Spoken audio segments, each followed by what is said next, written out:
हाँ। मैंने सर देखा है लोग ना इलेक्ट्रोलाइट्स की इंपॉर्टेंस नॉर्मली नहीं समझते, नहीं जानते। उनको लगता है कोई बात नहीं, थोड़ा बहुत ऊपर नीचे हो गया तो क्या हुआ।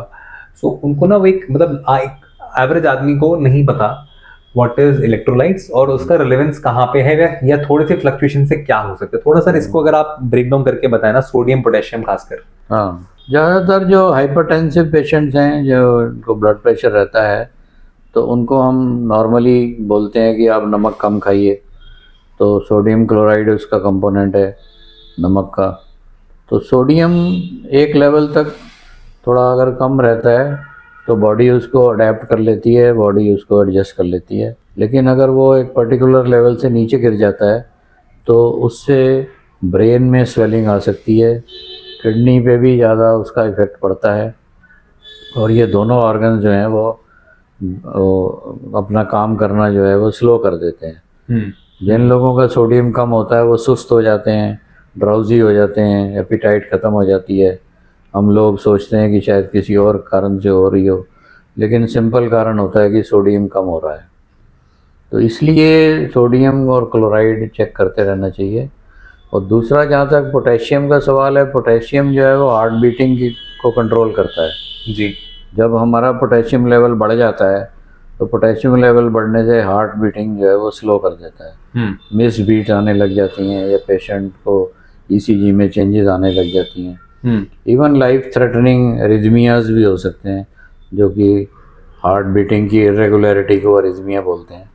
तो वो चीज़ें भी प्रॉब्लम में अपनी दे सकती हैं अगर हम पोटेशियम को कंट्रोल में नहीं रखते हैं। सर, ये आपने बढ़ने की बात करी, अगर वो बढ़ने की बजाय घटता है तो?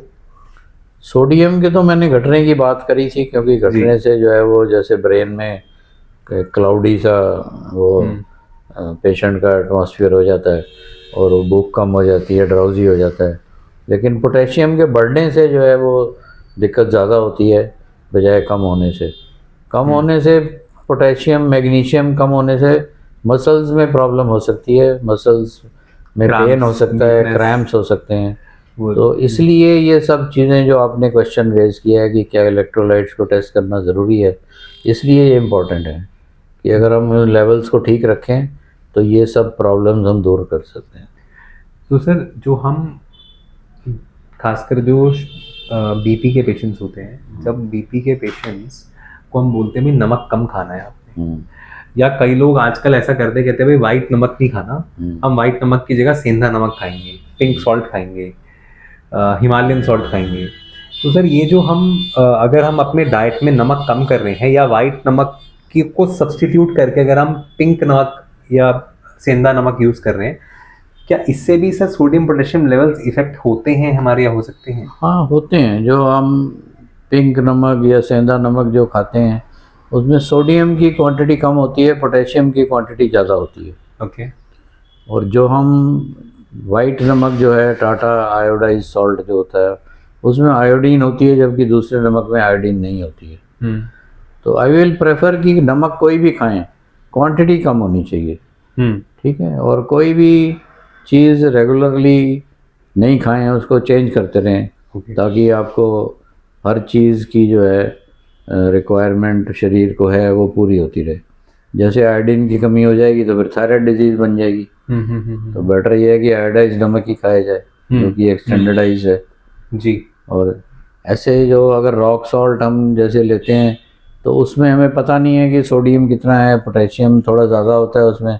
तो ज़्यादा पोटेशियम कंज्यूम करने से, जैसे मैंने बताया, कि हार्ट की बीट्स या उसकी एरिथमियाज में हो सकता है, गड़बड़ हो सकती है।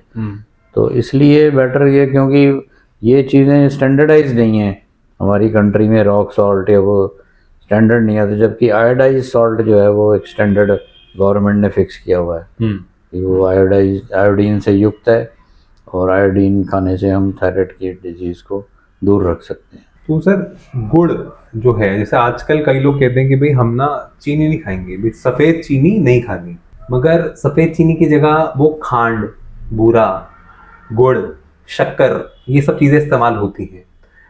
तो ये तो सर मैं भी समझते हैं कि भाई इनकी प्यूरिफिकेशन में, सफ़ेद चीनी बनाने में काफ़ी केमिकल्स का इस्तेमाल होता है, इसलिए हम कह रहे हैं कि केमिकल कम कर दें, इसलिए हम ये चीजें कंज्यूम करें। बट कई लोग सर ये भी आर्ग्यूमेंट करते हैं कि ये चीजों से शुगर भी नहीं बढ़ती, या फिर फ्रक्टोज होता है जो कि फ्रूट से जो शुगर आ रही है वो फ्रक्टोज होती है, और इसलिए आपका शुगर नहीं बढ़ेगा या इतना इफेक्ट नहीं करेगा। इसे थोड़ा सा इसको आप थोड़ा क्लियर करें, क्या है रियलिटी, क्या है इसके अंदर?